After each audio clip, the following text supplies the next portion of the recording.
When I say the words dark web, what's the first thing that pops into your head?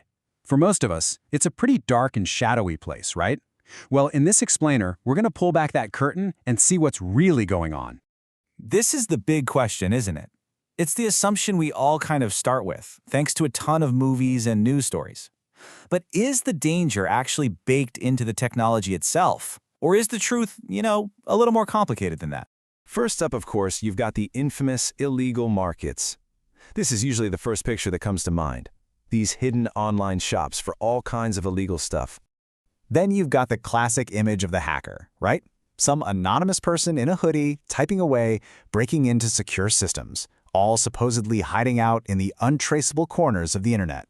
And finally, there's just this general idea that it's a digital underworld, a place where criminals can hide in the shadows, totally beyond the law's reach. But what if that's not the whole story? Okay, so with that pretty dangerous reputation set up, let's actually break down what the dark web is and where it fits into the internet we all use every single day. Think of the internet in, say, 3 layers. The surface web is everything you find on Google, public websites, news articles, you name it. Then there's the deep web, which is actually where most of the internet lives. That's anything behind a login, like your email or your online banking. The dark web is a tiny, intentionally hidden part of that deep web. You need special software like the Tor browser to get there. And by the way, Tor stands for the onion router because it's built for anonymity, not for being found easily. So if it's so small and so hidden on purpose, why was it even made? Well, the answer might actually surprise you because it has very little to do with crime.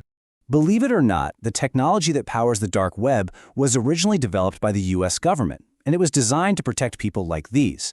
Journalists working in dangerous countries, whistleblowers trying to expose corruption, activists living under oppressive regimes, and just regular citizens who want to get around censorship.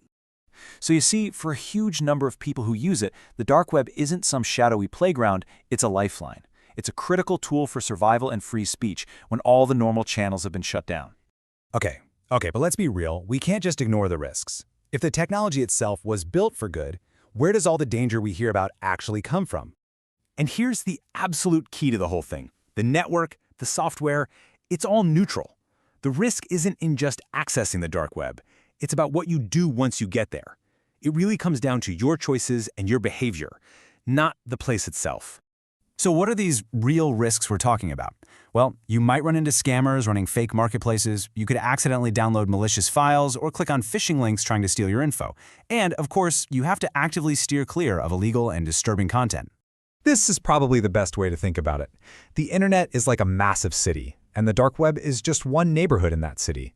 The neighborhood itself isn't evil, but choosing to walk down a dark alley is risky, no matter what city you're in. Now let's do a little comparison that might really put things in a new light. How do the threats on the dark web actually stack up against the dangers we already face on the normal, everyday internet? I mean, think about it for a second. Phishing attacks in your inbox, fake shopping sites popping up on social media, scammy text messages, these threats are all over the regular web. The types of dangers you face are surprisingly similar. So why does it have such a terrifying reputation? Honestly, it just comes down to familiarity.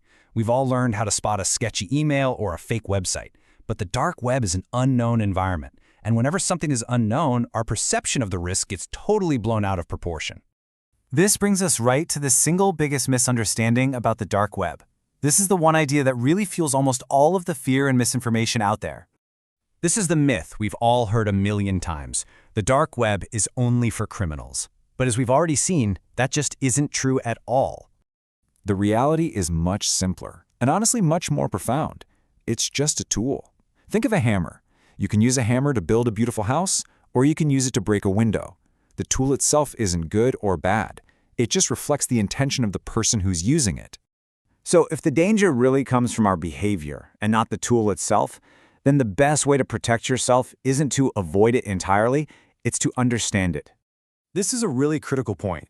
Using a tool like Tor makes you anonymous. It makes it incredibly hard for anyone to trace your identity or location. But anonymous does not mean invincible. It's not a magic shield. If you download a weird file or worse, log into your personal Facebook account while you're on there, well, you've just given up your own anonymity. So what does being safe and responsible look like? It's not about being some kind of super hacker. It's about following a few simple rules. Practice good digital hygiene, like using strong, unique passwords. Never, ever download files from sources you don't trust. Actively avoid illegal areas, and maybe most importantly, always have a clear idea of where you're going and why you're there. And that brings us all the way back to our original question. After looking at what it is, why it exists, and where the real risks are, what's the final verdict? Is it dangerous? And here's the answer. The technology itself is not evil. The danger doesn't come from the network, it comes from a lack of knowledge. Fear grows in the unknown. But when you understand the tool, its purpose, and the basic rules of the road, you replace that fear with awareness. And that right there is the most powerful protection you can have.